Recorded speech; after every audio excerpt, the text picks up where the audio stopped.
이번 3차 유행이 지난 1, 2차 때와 다른 건 어느 특정 집단이 아니라 전국의 일상 공간에서 감염이 확산되고 있다는 겁니다.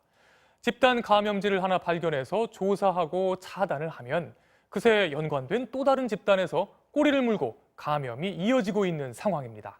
신정현 기자가 보도합니다. 서울 서초구의 이 아파트 단지 안에 있는 입주민 전용 사우나 이용자가 처음 확진된 건 지난 10일입니다. 추적 조사를 했더니 사우나를 다녀간 다른 주민과 종사자 등이 40명 가까이 줄줄이 감염됐습니다.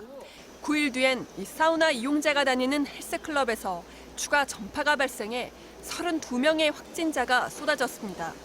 나흘 뒤 이번엔 헬스클럽 이용자가 근무하는 직장으로 바이러스가 퍼져 모두 6명이 양성 판정을 받았습니다.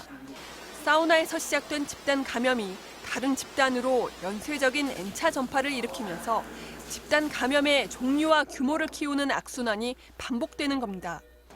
집단 감염은 지역의 경계를 쉽게 뛰어넘습니다.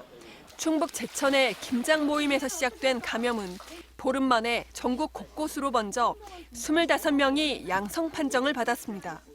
김장 모임 참석하셨던 분이 근무하시는 강원도 영월 지역에서 또 추가 전파가 일부 있었습니다. 또 인천 한 분, 그리고 또 대전 지역의 전파자, 감염자가 확인된 그런 상황입니다. 그래서 감염병에 취약한 고위험 집단을 보호하기 위해 전국 모든 요양원과 요양병원 등에서 실시 중인 선제 검사에서도 확진자가 쏟아지고 있습니다.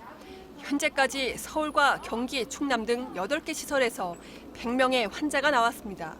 그런데 충남 공주시의 한 요양병원에서는 이 선제 검사로도 집단 감염을 막지 못했습니다.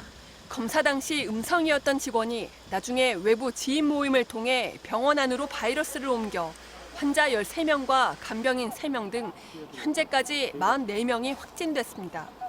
사회복지시설이나 의료기관의 종사자들은 퇴근 후 또는 휴일에 사적인 대면 모임 참석을 자제해 주실 것을 요청을 드리겠습니다.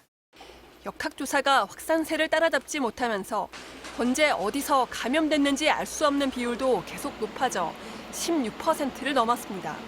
방역당국은 3차 유행의 중대 전환점이 될 오늘과 내일은 물론 연말까지 모든 모임과 약속을 취소해달라고 거듭 요청했습니다.